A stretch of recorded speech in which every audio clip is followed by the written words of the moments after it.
하나님 아버지 감사합니다. 예배를 드릴 수 있다는 것이 참 큰 축복이구나라는 것을 새삼스럽게 깨닫게 됩니다. 또 은혜를 받은 것을 함께 나눌 수 있는 공동체가 있다는 것이야말로 진짜 큰 축복이구나라는 것을 깨닫게 되는 요즘입니다. 하나님, 저희 바리길 교회가 세상적인 관점에서 보면 참 보잘것없고 부족하지만 그럼에도 불구하고 세상의 관점이 아니라 은혜의 관점에서 또 하나님 관점에서 저희 교회가 강력한 성령의 역사가 있는 교회라는 것을 믿어 의심치 않습니다. 이 놀라우신 은혜가 하나님 계속해서 확장이 될 수 있도록 인도하여 주시옵소서. 그러한 열매를 계속해서 맺는 저희 바리길 교회가 될 수 있도록 인도하여 주시옵소서. 감사드리며 살아계신 예수 그리스도의 이름으로 기도드렸습니다. 아멘.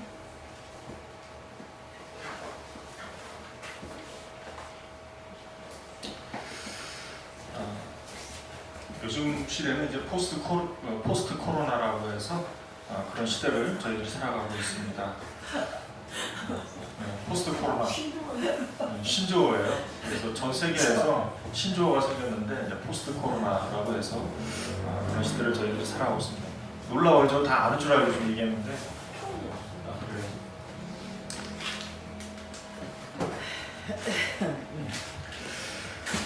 그 새들 중에서 인고, 그 다음에 십자매와 함께 사랑받는 대표적인 새가 있다고 합니다. 이게 뭘까요? 까치? 카나리아라고 합니다. 카나리아가 이 새가 얼마나 예민한 새인지 보통 그 광부들이 탄광 속에 들어갈 때 이 카나리아 새를 가지고 들어갔다고 합니다. 그러면 이 카나리아 새가 어떤 위험에 직면하게 됐을 때에 이 경보를 해준대요. 그래가지고 뭔가 이렇게 다가올 위험을 경고를 이 카나리아 새가 하다 보니까 이제 별칭으로 뭐가 있냐면 탄광의 카나리아라고 합니다. 하지만 이제 탄광의 이 카나리아가 세상이 발전하게 되면서 새로운 것이 또 생기게 되었습니다. 그게 뭘까요? 그게 AI라고 하는 것이죠.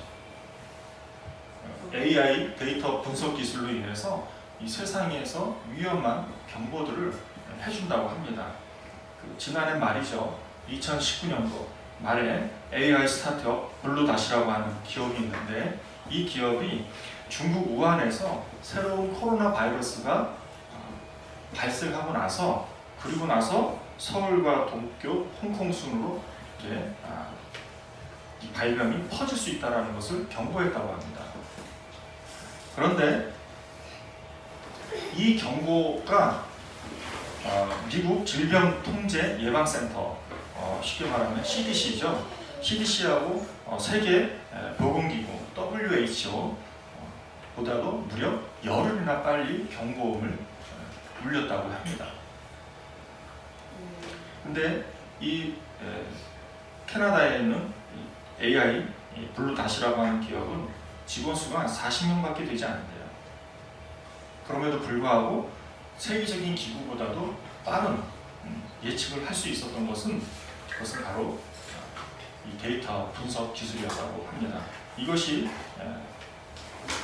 탄광의 카나리아가 이제 AI 카나리아로 바뀌게 된 것이죠. 그러면서 세계적인 과학자들이 포스트 코로나로 인해서 전 세계가 이 변화에 직면한 것이 있다고 합니다. 그 변화에 직면한 것 세 가지가 있다고 합니다. 그게 뭘까요? 첫째, 온라인 강의의 일상화라고 합니다. 저희들이 온라인 강의로 우리가 이제 온라인 등교를 하듯이 이제 온라인 강의를 일상적으로 듣게 된다고 합니다.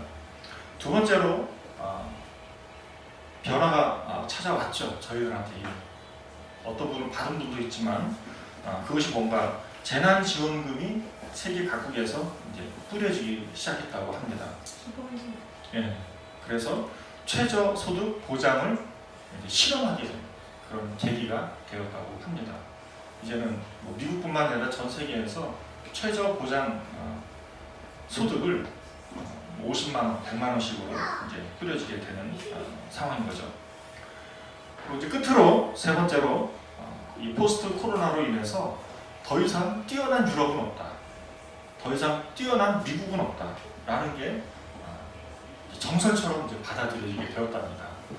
그래서 일명 이제 사대주의가 해체가 되는 그런 시대를 저희들은 이제 변화로 받아들여지게 되는 것입니다. 이러한 상황과 환경 가운데서 우리나라는 어떻게 대처를 하고 있는가? 탈레스 테이실이라고 하는 경제학자는 이번 코로나19 사태로 인해서 한국은 열린 민주주의 국가로 뚜렷하게 인식이 되었다고 합니다. 열린 민주주의 국가라고 하면은 그것이 무엇인가? 그것은 크게 세 가지입니다. 한국이라는 나라는 투명하다는 거예요. 그리고 안전하다는 거예요. 그리고 건강하다는 거예요. 이게 전 세계에서 한국이라는 나라를 이미지화가 됐다고 합니다. 그렇다고 한다면 우리나라는 과연 거기에 부합하는 경제력을 갖고 있는가? 갖고 있다고 합니다. 우리나라가 저는 몰랐는데 이번에 보면서 알게 됐어요. 세계 9위의 무역 대국이래요. 놀라지도 않으시는데요. 우리나라 군사력이 일본 다음에 군사력이래요. 일본 다음에 군사력이 6위거든요. 그 다음에 7위가 누군가? 프랑스예요. 그 정도로 우리나라가 세계에서 막강한 군사력을 갖고 있다고 합니다. 그러면 북한은 몇일까요? 20위 이하입니다. 그래서 그거를 만회하려고 하다 보니까 뭘 자꾸 개발하는 거예요? 핵무기를 자꾸 개발하는 거예요.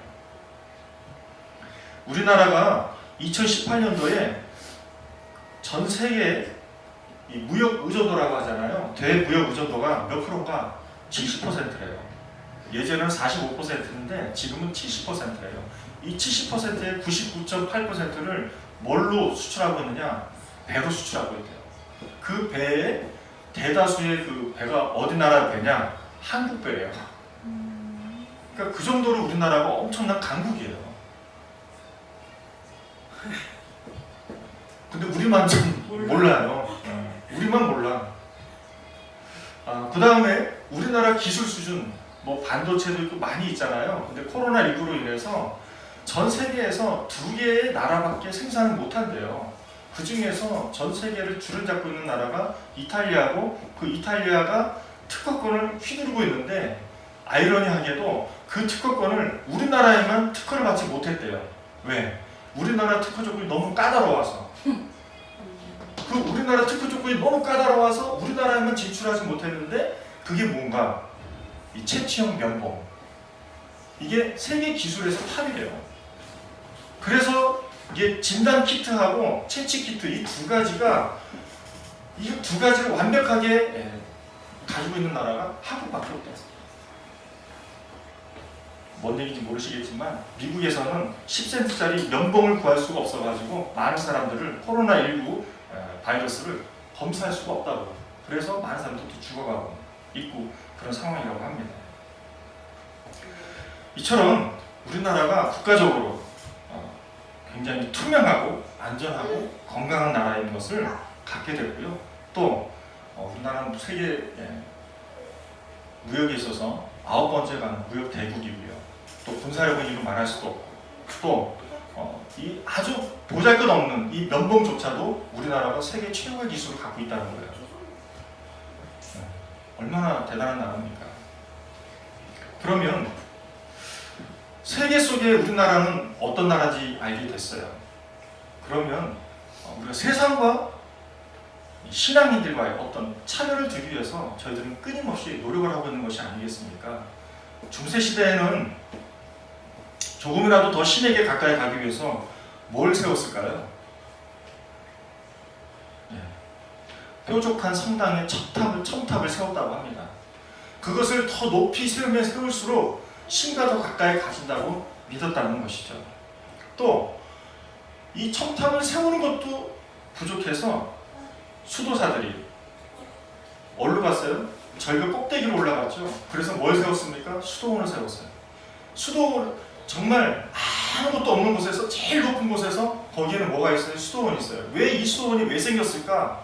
그것은 당시 신앙인들이 자신의 믿음, 자신의 신앙을 하나님께 더 가까이 가기 위해서 끊임없이 구별되어지고 노력을 했다라는 거예요. 그게 뭐예요? 수도원. 그러면 저와 여러분들은 이제 세상과 구별되기 위해서 어떤 게 있을까요?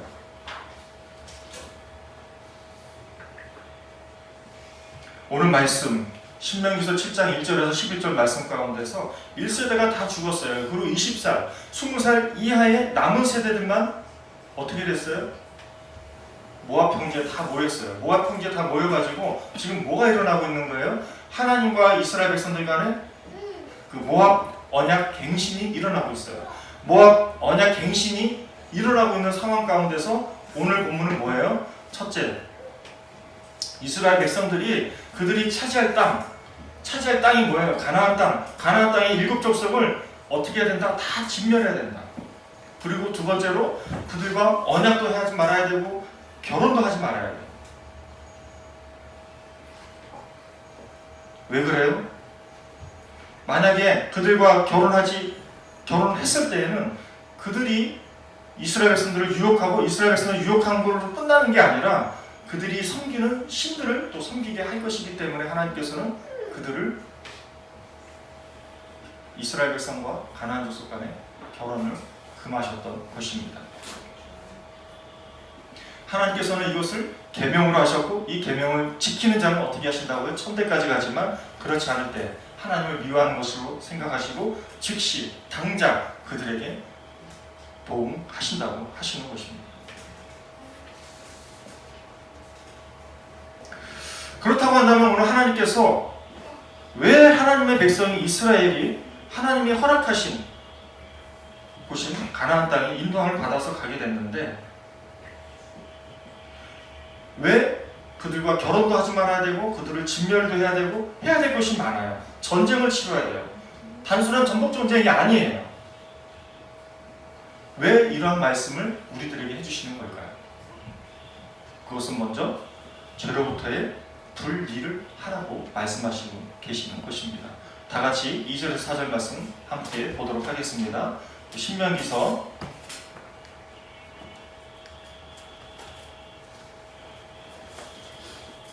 7장 2절에서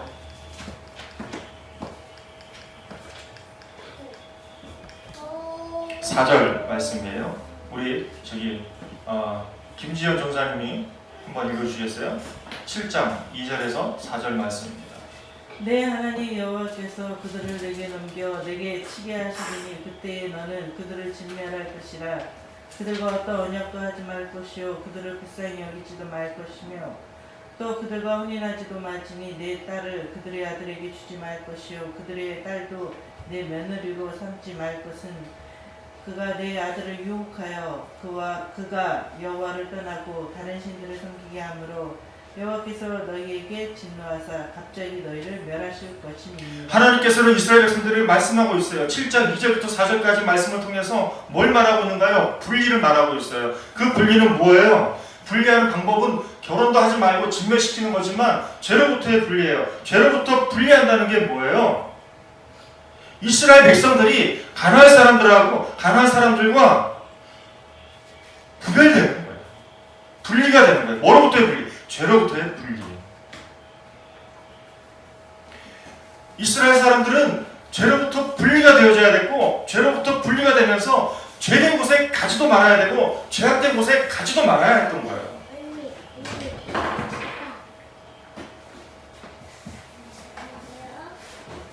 얼마 전에 우리의 사랑하는 아들 김주성 군이 잠을 자다가 미디어 기기를 가지고 자기 방에서 다 자고 있는 가운데서 본인이 재밌는 걸 봤어요. 이 모습을 다 몰랐어요. 그러다가 제 아내가 새벽에 잠깐 깨워가지고 물 마시러 가는 사이에 우리 아들이 재밌는 걸 보고 있는 것을 발견하게 되었고 그러면서 제 아내가 혼을 냈죠. 그때 제가 제 아들에게 뭐라고 얘기했습니까? 보고 안 보고가 중요한 게 아니다라고 그랬죠. 중독이 중요한 거예요. 자꾸 보고 싶은 거예요. 자꾸 하고 싶은 거죠. 그게 뭐예요? 죄의 속성이죠. 하나님께서는 저와 여러분들을 통해서 죄로부터 분리되기를 원하신다는 거예요. 다음 장 넘기시면 잠언서 PPT를 한번 넘겨주시면 잠언서 4장 14절에서 15절 말씀에 이렇게 되어 있어요. 네, 다 같이 한번 읽어볼까요? 시작. 사악한 자의 길로 돌아가지 말며 악인의 길로 다니지 말지어다. 그의 길을 피하고 지나가지 말며 돌이켜 피하라는 거예요. 피하라는 거예요. 돌이켜 떠나가라는 거예요. 악한 자의 길에 들어가지도 말라는 거예요. 악인의 길로 다니지도 말라는 거예요. 이게 뭐예요? 이게 분리라는 거예요. 무슨 분리? 죄로부터의 분리. 그리고 오늘 말씀 통해서 두 번째로 저희들에게 주시는 말씀이 있습니다. 6절부터 11절 말씀. 무슨 말씀인가? 구별되어지라는 거예요. 그 구별되어지는 것이 뭔가? 다 같이 6절에서 11절 말씀 함께 보시겠습니다. 6절에서 11절 말씀 함께 보겠습니다. 네. 함께 읽어주세요. 시작! 너는 여호와 내 하나님의 성민이라. 내 하나님 여호와께서 지상 만민 중에서 너를 자기 기업의 백성으로 택하셨나니 여호와께서 너희를 기뻐하시고 너희를 택하심은 너희가 다른 민족보다 수요가 많기 때문이 아니니라. 너희는 오히려 모든 민족 중에 가장 적음이라. 여호와께서 다만 너희를 사랑하심으로 말미암아 또는 너희의 조상들에게 하신 맹세를 지키려 하심으로 말미암아 자기의 권능의 손으로 너희를 인도하여 내시되 너희를 그종 되었던 집에서 애굽 왕 바로의 손에서 속량하셨나니. 9절. 그런즉 너는 알라 오직 내 하나님 여호와는 하나님이시요 신실하신 하나님이시라. 그를 사랑하고 그의 계명을 지키는 자에게는 천대까지 그의 언약을 이행하시며 인애를 베푸시되 그를 미워하는 자에게는 당장에 보응하여 멸하시나니 여호와는 자기를 미워하는 자에게 지체하지 아니하시고 당장에 그에게 보응하시느니라. 11절. 그런즉 너는 오늘 내가 네게 명하는 명령과 규례와 법도를 지켜 행할지니라. 이게 무슨 말이에요? 쉽게 말하면 구별되는 거예요. 구별되는 것을 어떻게 하래요? 알으라는 거죠. 하나님이심을 알라고 하는 거예요. 신실하신 하나님이심을 알라고 말씀하시고 있는 것이죠. 우리가 이런 하나님을 알게 되었을 때에 그의 계명을 지키는 우리는 천대까지 복을 받는다는 것이죠.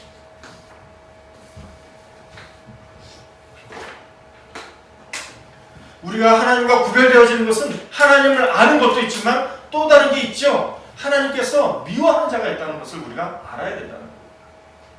하나님께서 미워하는 자에게 어떻게 하십니까? 당장에 보응하신대요. 어떻게 보응해요? 멸하신다는 거예요. 지체하지 않고 당장 하나님을 미워하는 자에게 갚으신다는 거죠. 그리고 11절 말씀을 통해서 우리가 무엇을 할 수 있어요? 우리는 하나님을 아는 것도 구별됨이지만 또 하나님께 순종함으로 우리는 어떻게 된다? 하나님과 세상과 우리는 구별됨을 나타낸다고 말씀하고 있는 것이죠. 결국 이스라엘 백성들이 가나안 백성들과 구별된다는 게 뭔가? 하나님을 아는 겁니다. 하나님을 미워하는 짓을 안 하는 거예요. 하나님 미워하는 것을 안 한다는 게 뭐예요? 하나님께서 11절 말씀처럼 명하는 명령과 규례와 법도를 지켜 행하는 것. 그게 뭐예요? 순종이잖아요. 하나님의 명령을 순종하는 것. 이것이야말로 세상과 나를 구별하는 방법이라는 것이죠. 이를 통해서 저와 여러분들은 무엇을 교훈받을 수 있을까요? 구약시대 하나님은 이스라엘 백성들에게 가나안 사람들이 있는 곳에서 그들과 철저히 분리하고 구별되기를 원하셨어요. 하지만 우리는 구약시대에 사는 사람들이 아니잖아요. 우리는 지금 이 시대에 살아가면서 세상과 무엇으로 구별할 수 있을까요? 말씀 함성으로 세상과 구별할 수 있을까요? 주일마다 이곳에 나오면서 우리가 세상과 구별된 삶을 산다고 얘기할 수 있을까요?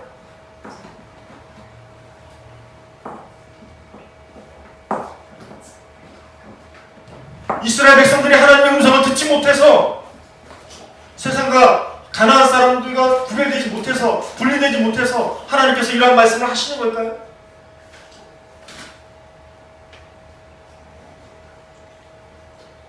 저는 오늘 말씀이 우리 가운데 큰 도전을 주는 말씀이라고 생각이 되었습니다. 어떤 도전?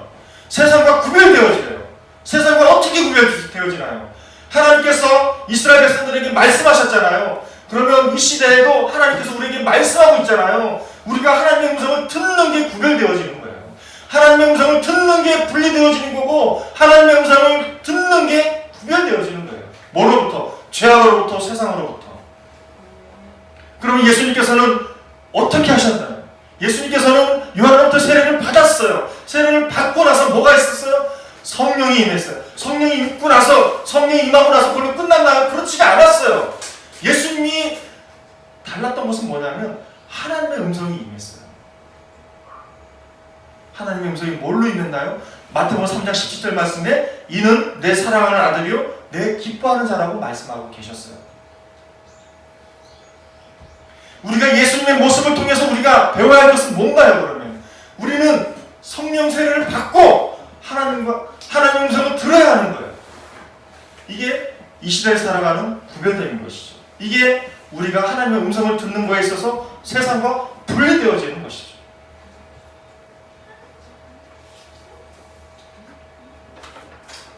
여러분들은 성령 세례를 받으셨나요? 성령 세례를 받았다고 한다면 우리에게 있어서 증거가 있어요. 그 증거가 뭐예요? 하나님의 음성이죠. 하나님의 음성을 듣는가요? 성령 세례 없이 우리가 하나님의 음성을 들었다고 한다면 그 음성은 어떤 음성일까요? 두 가지죠. 마귀의 음성, 사탄의 음성을 듣거나 내가 큐티하거나 묵상하는 가운데서 들었던 소리입니다.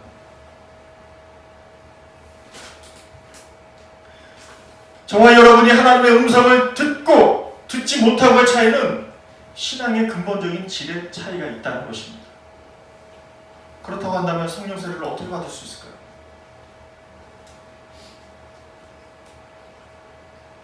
마태복음 3장 13절에서 17절 말씀의 내용을 통해서 들어보면 하늘문이 열릴 때 받을 수 있다고 합니다. 하늘문이 어떻게 하면 열릴 수 있나요? 그것은 바로 순종과 겸손할 때 하늘문이 열리게 되고 하늘문이 열리게 되면 성령이 임하고 성령이 임하고 나면 어떻게 돼요? 하나님의 음성을 듣는 것이죠. 그러면 하나님의 음성의 핵심은 무엇입니까? 내 사랑하는 아들이고 내 기뻐하는 자라고 말씀합니다. 하나님께서 우리에게 말씀하신 게 무엇입니까? 나를 사랑하는 것이고 나를 기뻐하신다는 것이죠. 오늘 이지선 전사님이 간증했던 거죠.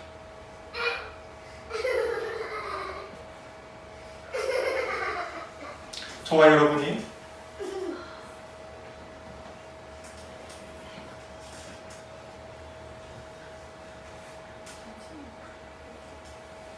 성령 세례를 받아서 하나님의 음성을 듣는 믿음의 백성들이 되었으면 좋겠습니다.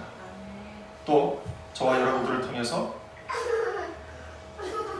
하나님이 항상 우리를 좋아하고 귀하게 여기시는 그 하나님을 저와 여러분이 삶 속에서 깨달았으면 좋겠습니다. 그러므로 인해서 저와 여러분들에게 있어서 오늘 말씀처럼 우리의 전쟁은 어떤 전쟁이에요? 영적 전쟁이고 영적 전쟁은 무슨 전쟁이에요? 하나님의 음성을 듣느냐 못 듣느냐의 전쟁인 것이죠. 사랑하는 동료자 여러분, 저는 오늘 말씀을 묵상하는 가운데서 우리가 정말 씨름하고 우리가 싸우는 게 뭔가, 돈 문제로 싸우고 있는 건가, 진로 문제로 싸우고 있는 건가, 어떤 장막 문제로 싸우고 있는 건가, 이런 게 아니라 우리의 진정한 싸움은 영적 전쟁이고 이 영적 전쟁에 있어서 핵심은 하나님의 음성을 듣느냐 못 듣느냐인 것이잖아요. 저와 여러분들이 하나님의 음성을 구별할 수 있는 그런 믿음의 사람들, 믿음의 백성들이 되시기를 주님의 이름으로 축원합니다. 아멘. 우리 기도하고 우리 기도하고 봉헌성하고 축도로 모든 일을 마치도록 하겠습니다. 기도하겠습니다. 하나님 아버지 감사합니다. 오늘 신명기 7장 1절에서 11절 말씀 가운데서 하나님 영적 전쟁 가운데 정말 가나안 백성들 가나안 땅에 들어가는 데 있어서 가나안 7족속은 다 멸해야 하는 것입니다. 또 그들과 결혼도 하면 안 됩니다. 이것은 하나의 영적 전쟁입니다. 이것은 이 전쟁과도 같은 상황 환경 가운데서 하나님께서는 저희들에게 뭐라고 말씀하시고 계십니까? 분리되고 구별되어지라고 말씀하고 있습니다. 하나님 아버지, 저희들이 세상에 살아가면서 분리되고 구별되는 방법이 무엇입니까? 그것은 성령 세례를 받아서 하나님의 음성을 듣는 것입니다. 하나님의 음성을 듣고 순종하고 삶을 승리하면서 살아가는 것입니다. 우리 사랑하는 믿음의 동역자들이 그러한 삶을 살아서 세상으로부터 구별되어지고 분리되어지는 믿음의 백성들이 될 수 있도록 축복하여 주시옵소서. 감사드리며 살아계신 예수 그리스도의 이름으로 기도드렸습니다.